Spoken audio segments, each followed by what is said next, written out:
Well, hi, everybody. I'm Don Stewart, and welcome to our second edition of Breaking News for this Saturday, the first day of June, 2024. And we continue looking at the fallout, the results of the speech that Joe Biden made yesterday, basically calling on Israel to surrender, giving a three-phase plan where the surrender would take place, a short ceasefire for 6 weeks, then the ultimate surrender, then hopefully everything would get back to normal after that. He gave that plan. And like we said, he did it in such a way where he knew Israel could not respond for at least 24 hours. Why? Because he gave it at the beginning of the Sabbath, and Israel shuts down during the Sabbath. There's no communication, no media, no anything from anybody usually until the end of the Sabbath. And tonight in Israel, it's something like 8:29 p.m. when the Sabbath ended. So it wasn't until then they could respond. So what happened is what we expected to happen. Europe and the U.S., they stand behind this Israel, quote, U.S. hostage deal proposal, although it's not an Israel proposal, it's a U.S. proposal.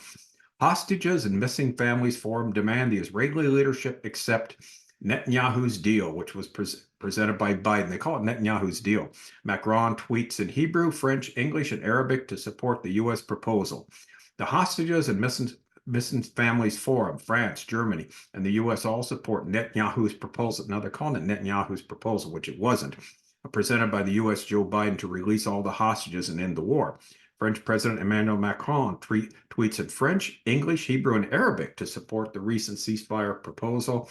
He says the war in Gaza must end. We support the U.S. proposal for a durable peace, just as we are working with our partners in the region on peace and security for all. The release of the hostages, a permanent ceasefire to work towards peace and progress on the two-state solution. And Barack Obama also came out with a long explanation with why he agreed with it. He made it clear it was Joe Biden's peace proposal, not Netanyahu's, why he agreed with it, how it will work for Israel and the Palestinians, give security to both of them. Okay, also on cue, Benny Gantz, who was in the war cabinet, but a political rival to Netanyahu, on cue, said Israel is committed to securing hostage deal. He calls for the war cabinet to meet ASAP. The United States has proven over time consistently, exactly like it has since the war's beginning under the leadership of President Biden, its commitment to Israel's security and the efforts to return the hostages. This is Gantz's words. We're deeply grateful to the president and all of our American friends for their support, he said in a statement from his office. The state of Israel stands united in our wish to return the hostages. It is a superior moral obligation that does not diminish our commitment to achieve the war's objectives based on the 6 principles I outlined in my speech, said Gantz. So Gantz basically sucking up to Biden. Now, Biden obviously promised him something when he went to America. Biden does not like Netanyahu being the prime minister. He'd probably like have Gantz in that position. So Gantz comes and gives this flowery response to what Biden proposed. And the proposal, again, is stop right now, have an immediate ceasefire, get the hostages released right away, and then do a transition where Israel leaves Gaza and you go back to, I guess, the way it was. So that is, Gantz is fine with that. The leftists like Lapid, same like with that. All right. Now, what's interesting here, a third headline, and this came out as soon as, the news organizations could broadcast something because after the Sabbath, Israeli proposal set out by Biden would enable Israel to achieve its declared war goals, a senior source says. Really?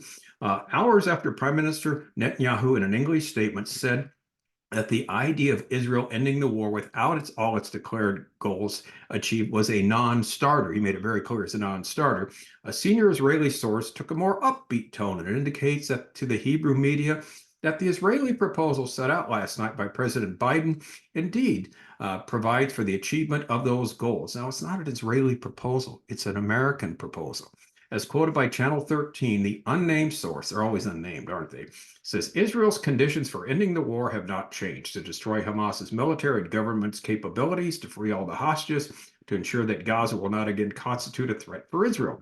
The framework for freeing the hostages enables Israel to demand that all these demands are achieved before a permanent ceasefire comes into force. Now, that's Netanyahu's plan, but that is not at all what Obama has said. So then they go and talk about Netanyahu and his negotiating team are trying to discuss a prolonged ceasefire and indirect negotiations with Hamas.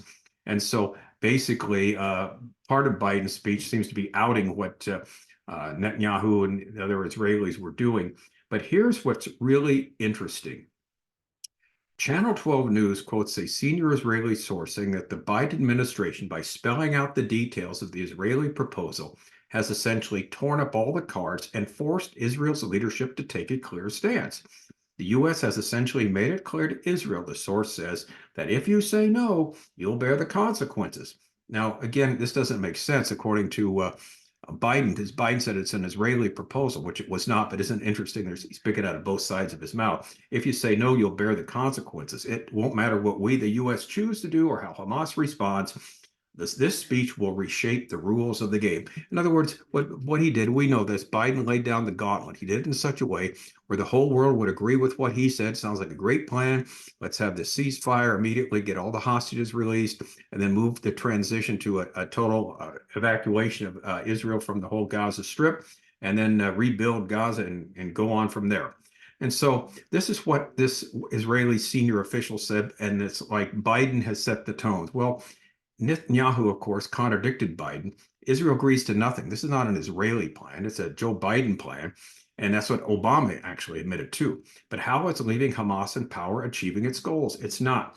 But then two things happen, which I think God has a very great sense of humor here. Number one, a finger on the Israeli pulse. Bibi's popularity surges. Netanyahu surges in poll by a left-leaning organization, Channel 12, with his Likud party recovering strongly, along with right-wing allies. Basically, after taking a beating in the polls mid last year, the prime minister is surging back, riding a nationalist wave that demands victory, not capitulation in Gaza. In other words, the majority of the country are not behind the left-leaning Gantz or Lapid or anybody like that. They're behind Netanyahu to win the victory.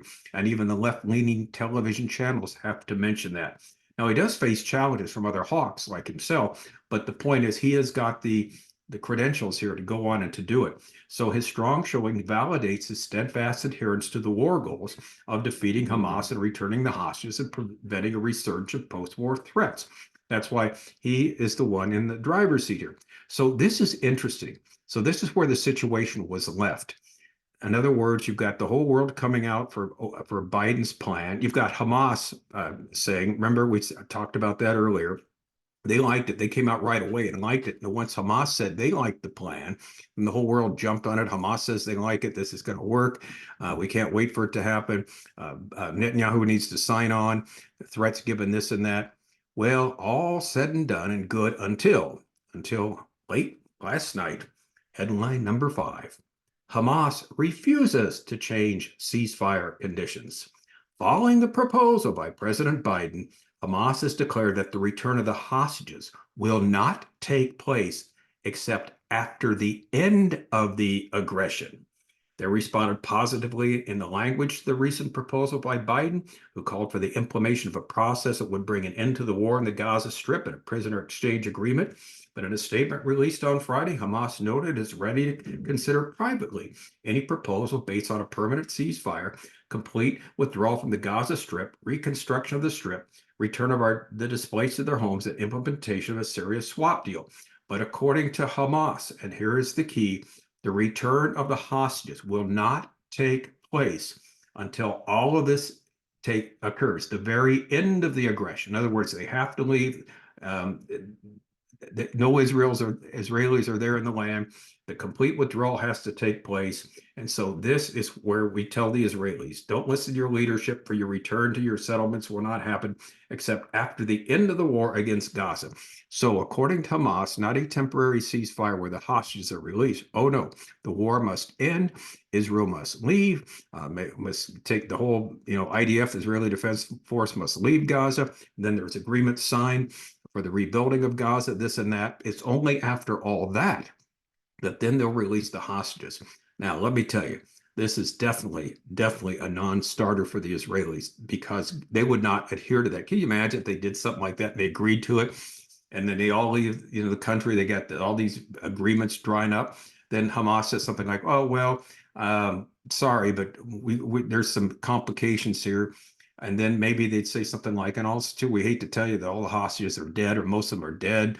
And so, or we don't know where the rest of them are. They would do something like that. They really would. So basically what Hamas did by tonight, even though earlier they said they liked the language of what Biden had to say, they come back and say, however, we will not release the hostages until everything else has been achieved. Well, that is the non-starter. So let's sum up. The speech of Biden had predictable results. The world basically praised him for calling to an immediate ceasefire, including Obama praised him. The opportunist Gantz sucked up to the U.S. and Biden, saying the war cabinet must immediately meet and discuss the proposal. An unnamed senior figure in the Israeli government thought it was positive what Biden said. Netanyahu, of course, poured cold water on the suggestions because Israel would not meet its goals.